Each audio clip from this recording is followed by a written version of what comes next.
मैं हूं आपके साथ नेहा दुबे। बात होगी चमोली की। चमोली में रेस्क्यू अभियान जो है वो पूरा हो चुका है। बता दें आपको कि 4 श्रमिकों के शव बरामद कर लिए गए हैं। चीन सीमा पर माणा के पास शुक्रवार को हिमस्खलन की चपेट में आए सभी लोगों को ढूंढ लिया गया है। इसमें 46 सुरक्षित हैं और जबकि 8 की मृत्यु हो चुकी है। लापता सभी 4 श्रमिकों के शव रेस्क्यू टीम ने बरामद कर लिए हैं, जबकि 4 श्रमिकों के शव शनिवार को बरामद किए गए हैं। रविवार को एक अन्य घायल को एम्स ऋषिकेश के लिए रेफर कर दिया गया है, जबकि एक घायल श्रमिक शनिवार को रेफर किया गया था। इसके साथ ही 3 दिनों से चला आ रहा रेस्क्यू अभियान भी समाप्त हो गया है। बता दें कि माणा के पास तड़के भारी हिमस्खलन हुआ था, जिसके चपेट में बीआरओ के 54 श्रमिक आ गए थे। आईटीबीपी, बीपी और सेना के जवानों ने रेस्क्यू अभियान शुरू किया है। पहले दिन 33 श्रमिकों को सुरक्षा निकालते हुए बाहर निकाला गया और साथ ही साथ रेस्क्यू अभियान में एनडीआरएफ की भी टीमें शामिल है।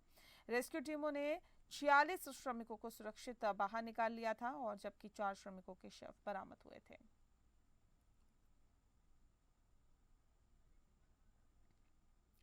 संदीप कुमार ज्यादा जानकारी के साथ चमोली से हमारे संवाददाता सीधे हमारे साथ जुड़ गए हैं। संदीप, जानना चाहेंगे आपसे कि अभियान जो है रेस्क्यू अभियान पूरा हो चुका है, अब क्या जानकारी आपके पास है? जी नहीं, बता दें, ये 28 फरवरी की घटना है जब माणा में अवलांच आया और इस अवलांच में 54 लोग फंस गए थे। जिसकी वजह से 3 दिन का आर्मी और जो प्रशासन द्वारा रेस्क्यू अभियान चलाया गया।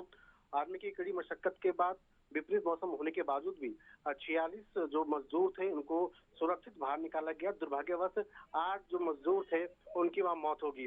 हालांकि जो वहाँ पे एनडीआरएफ, आर्मी और आरटीपी के जवानों ने देवदूत बनकर सामने आए। उन्होंने 46 जो मजदूर जो फंसे बर्फ में फंसे रहे उनको सकुशल बाहर निकाला। जी बिल्कुल, तो सकुशल बाहर निकाल लिया है और बाकी 4 लोगों के शव यानी कि 4 श्रमिकों के शव जो है वो बरामद किए गए हैं। कितनी जद्दोजहद करनी पड़ी, कितनी मुश्किलों के बाद इस रेस्क्यू ऑपरेशन को समाप्त किया गया और कितनी दिक्कतें हुई? क्योंकि देखिए, जब पहाड़ी इलाका होता है, पहाड़ी जगह पर ज्यादा चुनौतियां रहती है सेना के सामने जो भी रेस्क्यू ऑपरेशन चलता है उसको पूरा करने में। जी बिल्कुल, क्योंकि बद्रीनाथ धाम में लगातार मौसम विभाग ने अलर्ट भी जारी किया था। लगातार वहां बर्फबारी हो रही थी। बावजूद इसके जो वहां पे बद्रीनाथ धाम में शीतकाल के दौरान जो फोर्स रहती है, गढ़वाल स्काउट और आरटीपी के जवानों ने ही वहां पर रेस्क्यू अभियान चलाया और जो लोग फंसे हुए थे उनको सुरक्षित बाहर निकाला। कहीं ना कहीं क्योंकि शीतकालीन में जो हनुमान चट्टी से लेकर बद्रीनाथ तक पूरा जो बद्रीनाथ हाईवे था वो बर्फ 5 से 6 फुट बर्फ पड़ी हुई थी। ग्लेशियर जगह जगह पे बर्फ पड़ा हुआ था। तो वहाँ पे जो पहले से ही फोर्स सुरक्षा की दृष्टि से बद्रीनाथ धाम में रहती है, जो सीमांत क्षेत्र है माणा वहाँ रहती है, तो उनके द्वारा वहाँ पे विपरीत मौसम होने के बावजूद भी वहाँ पे रेस्क्यू अभियान चलाया और कड़ी मशक्कत के बाद उन्होंने जो है 46 जो मजदूर थे उनको सुरक्षित बाहर निकाला। जी बहुत शुक्रिया आपका संदीप, तमाम जानकारी हम तक पहुंचाने के लिए।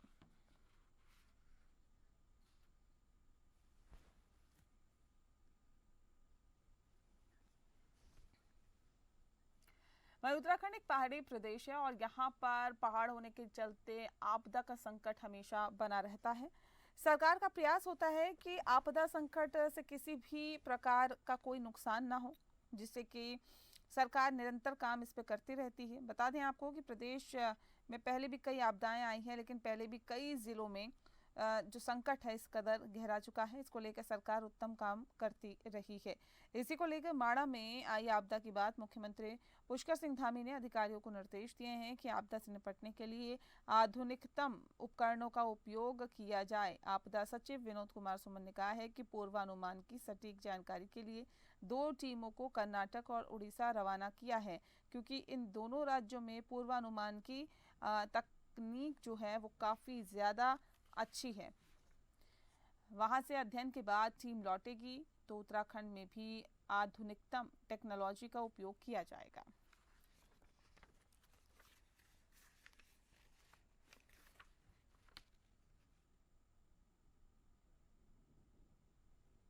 सतीश कोठारी ज्यादा जानकारी के साथ सीधे हमारे साथ जुड़ गए हैं।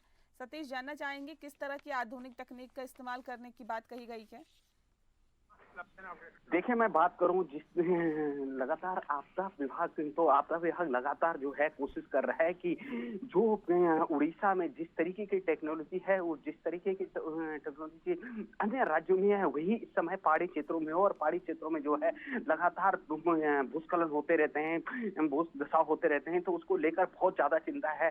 मुख्यमंत्री आज जो है कुछ लोग उड़ीसा जा रखे हैं और वहां से कुछ ऐसी चीजें सीखने को मिलेंगी जहां यहाँ आपदा प्रबंधन को, कि जिससे कि आने वाले समय में जो है इतनी दिक्कतें नहीं होंगी। कल जो हुई है एसडीआरएफ और एनडीआरएफ को बहुत ज्यादा दिक्कतें हुई, क्योंकि अगर वहां पे आर्मी न होती तो आर्मी जो आईटीबीपी और आर्मी ने लगातार सहयोग किया, उसके बावजूद 3 दिन के अंदर अंदर सारा रेस्क्यू हुआ।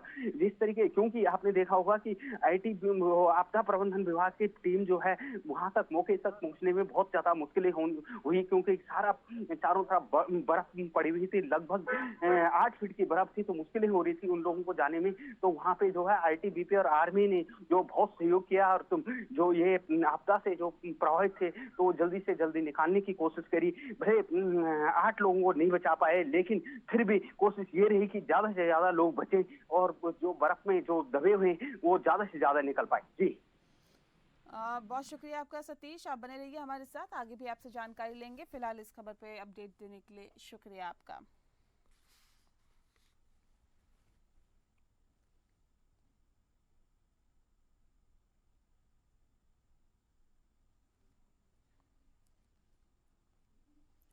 वहीं उत्तराखंड बीजेपी में संगठन को मजबूत करने की कवायद लगातार जारी है और इसी कड़ी में आपको बता दें कि उत्तराखंड बीजेपी ने बूथ अध्यक्ष और मंडल अध्यक्ष की नियुक्ति कर दी है। प्रदेश मीडियम प्रभारी मनवीर सिंह चौहान ने बताया कि अब प्रदेश के 19 जिलों इकाइयों के जिला अध्यक्षों के चयन की प्रक्रिया चल रही है। प्रदेश नेतृत्व द्वारा रायशुमारी के लिए 3 पर्यवेक्षक एक जिले में भेजे गए थे। पर्यवेक्षकों द्वारा नाम के पैनल को प्रदेश नेतृत्व को सौंपा गया। विस्तार से चर्चा के बाद जल्द ही जिला अध्यक्षों की घोषणा की जाएगी। सतीश कोठारी ज्यादा जानकारी के साथ हमारे साथ बने हुए हैं। सतीश, जानना चाहेंगे क्योंकि भारतीय जनता पार्टी अपने संगठन को और मजबूत करने की कवायद में लगातार बनी हुई है और ऐसे में बूथ अध्यक्ष और मंडल अध्यक्षों की नियुक्ति की जो चयन प्रक्रिया है वो किस आधार पर की गई? देखिए, बूथ अध्यक्ष और मंडल अध्यक्षों, जिला अध्यक्षों की नियुक्ति जो है ये की गई है कि जो सक्रिय सदस्य हो भाजपा का, ये नहीं कि जो कांग्रेस से गया हो या जो कोई आजकल सदस्य बना हो, जो लगभग 6 साल से सदस्य हो, जो सक्रिय सदस्य हो, उसके हिसाब से जो है जिला अध्यक्ष, मंडल अध्यक्ष और जो भी प्रक्रिया है, तो प्रत्येक दिन मीटिंग की जा रही है और ये देखा जा रहा है कि कौन कब से सक्रिय है भाजपा में और किस तरीके का उसका जो है अपने क्षेत्र में पकड़ है, क्या मजबूती है। और जिलाध्यक्ष के लिए तो बल्कि एक और बड़ी चुनौती रखी गई है, जिसकी उम्र 45 से 60 के बीच में वो रखा गया है। तो वो जो इस के हिसाब से होंगे, उनका जो है चयन किया जाएगा जिलाध्यक्ष और जिलाध्यक्ष में, क्योंकि जिलाध्यक्ष के लिए ये नहीं कि हर किसी को जो है जिलाध्यक्ष बना दिया जाएगा। उम्र सीमा भी तय की गई है जिलाध्यक्ष के लिए, और जिसकी पूरे जिले में क्या पकड़ है, किस तरीके से वो आने वाले चुनाव में जो है पार्टी को क्या फायदा पहुंचा सकता है, किस तरीके के उसकी गतिविधि होंगी, तो उसको लेकर जो है जितना ज्यादा फायदा देगा, जिसकी जितनी पकड़ होगी क्षेत्र में, उसके हिसाब से उसको जिलाध्यक्ष बनाया जाएगा। जी शुक्रिया आपका सतीश, तमाम जानकारी हम तक पहुंचाने के लिए।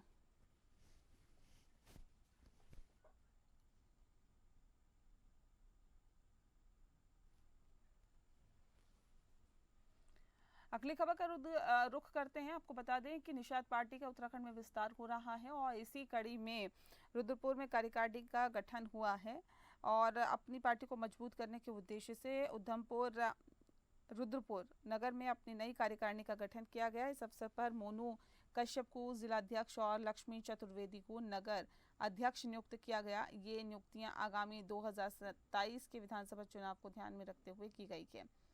पार्टी के राष्ट्रीय महासचिव एवं पूर्व राज्य मंत्री उत्तर प्रदेश सरकार पन्ना लाल कश्यप ने नवनियुक्त पदाधिकारियों को फूल मालाओं से सम्मानित किया और उन्हें नई जिम्मेदारी सौंपी है। पन्ना लाल कश्यप ने कहा है कि निषाद पार्टी उत्तराखंड में तेजी से अपना संगठन खड़ा कर रही है।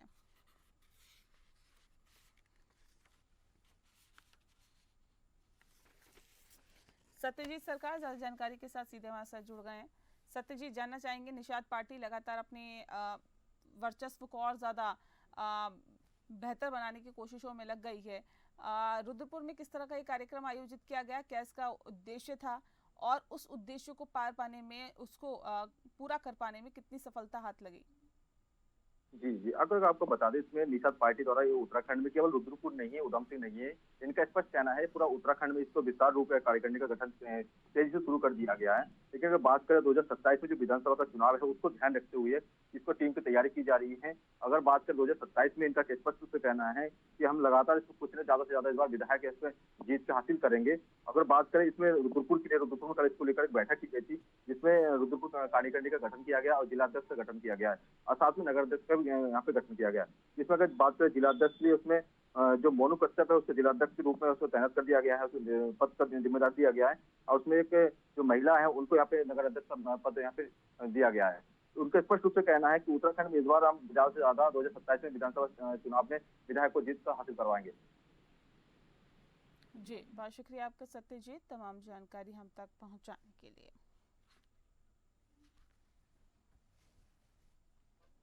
और इसी के साथ रुक रहे हैं एक छोटे से ब्रेक के लिए, चल लौटते हैं।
चलिए, ब्रेक के बाद स्वागत है आपका और खबरों में आगे बढ़ते हैं। बात अब द्वाराहाट की करते हैं।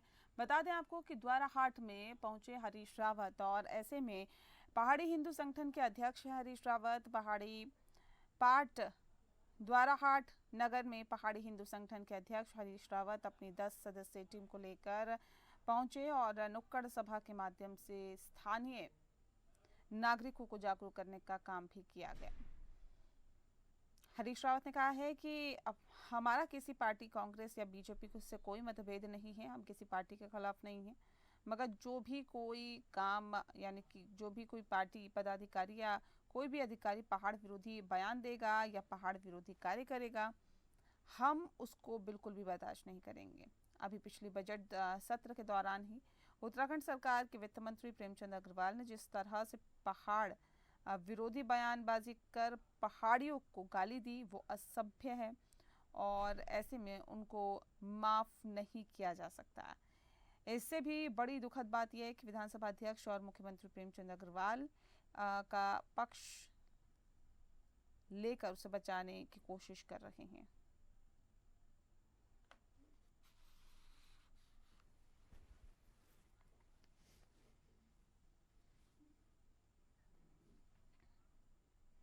और चलिए अब बात करते हैं सितारगंज की। सितारगंज में स्मार्ट मीटर को लेकर विरोध लगातार जारी है।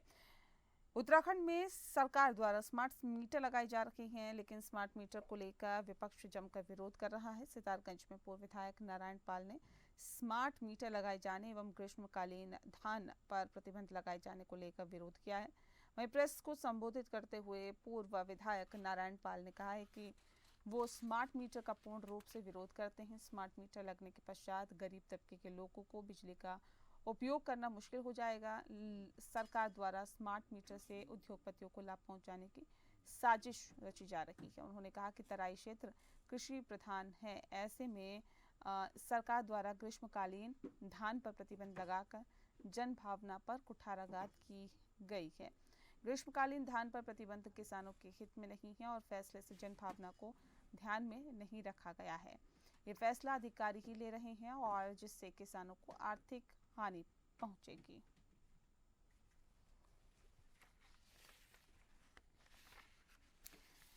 ज्यादा जानकारी दे रहे हैं सत्यजीत सरकार, हमारे संवाददाता। सत्यजीत, जानना चाहेंगे स्मार्ट मीटर का विरोध का क्या मतलब है, क्यों किया जा रहा है? स्मार्ट मीटर का जो पूरा मामला है ये उधम सिंह नगर के जो सितारगंज क्षेत्र का है पूरा। अगर पूर्व विधायक नारायण पाल है, उन्होंने स्मार्ट मीटर को लेकर प्रेस वार्ता की है। उसमें स्पष्ट रूप से उन्होंने कहा कि जिस प्रकार से अगर बात करें जो ग्रीष्मकालीन या जो धान की खेती है उसमें उन्होंने एक मुद्दा उठाया, क्योंकि लगातार जो साटे धान बताया जाता है, जो गर्मी का सीजन का धान होता है, इसमें ग्रामीण क्षेत्रों में सबसे ज्यादा उसमें खेती किया जाता है, उसमें धान की खेती, उसको लेकर जो प्रतिबंध किया गया था उसी को लेकर सबसे मेन महत्व दिया गया है। इनका स्पष्ट कहना है कि धान की जो खेती है इसको पहले जैसे चलता था दोबारा उसको चालू किया जाए, क्योंकि उनका स्पष्ट कहना है कि जिस प्रकार से अगर बात करें प्रीपेड मीटर को लेकर, इसमें इन्होंने ये बताया कि ये पहले स्मार्ट मीटर की बात कही जा रही है, उसको प्रीपेड मीटर बदल दिया जाएगा। स्पष्ट रूप से जो पूर्व विधायक नारायण पाल उन्होंने कहा है। जी, बहुत शुक्रिया आपका सत्यजीत, तमाम जानकारी हम तक पहुंचाने के लिए।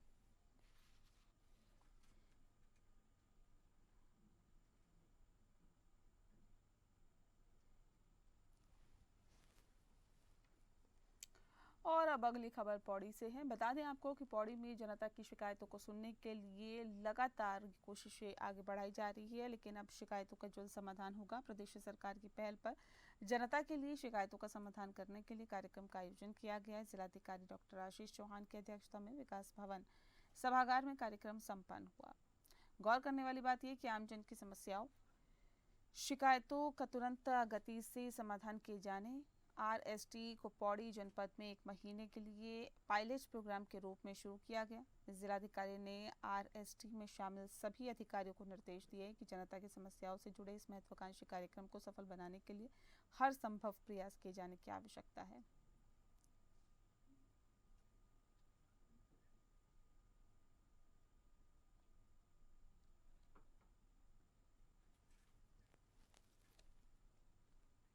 और अगली खबर विकासनगर से है। आपको बता दें कि विकासनगर में चोरी की घटना का खुलासा हुआ है और बताया जा रहा है कि 2 शातिर चोरों को गिरफ्तार कर लिया गया। विकासनगर क्षेत्र में हुई इस चोरी की घटना का पुलिस ने खुलासा इसलिए कर दिया है क्योंकि इस मामले में 2 शातिर चोरों को भी गिरफ्तार कर लिया गया है। वहीं अभियुक्तों के कब्जे से चोरी के 11 दोपहिया वाहनों को बरामद किया गया है। दरअसल विकासनगर कोतवाली में शिकायत दर्ज कराई गई थी, जिसके आधार पर कई धाराओं में कुछ लोगों पर अभियोग पंजीकृत किए गए हैं।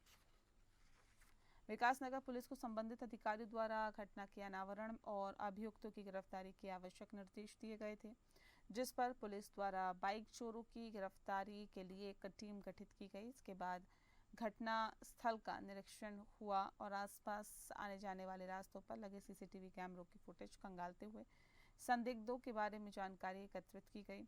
सीसीटीवी कैमरों से मिली संदिग्धों की फुटेज और मुखबिर तंत्र को सक्रिय करते हुए 2 लोगों को बिना नंबर की बाइक के साथ ही संदिग्धता के आधार पर पकड़ा गया। इसके बाद वाहन के चेसिस और इंजन नंबर को भी चालान मशीन से चेक करते हुए वाहन को अपने कब्जे में लेकर दोनों को गिरफ्तार कर लिया। सख्ती से पूछताछ करने पर अभियुक्तों की निशानदेही पर कुल्हाल, यमुना नदी के किनारे, जंगलों से विभिन्न जनपदों से चोरी कर छिपाए गए 10 अन्य दोपहिया वाहन बरामद हुए हैं।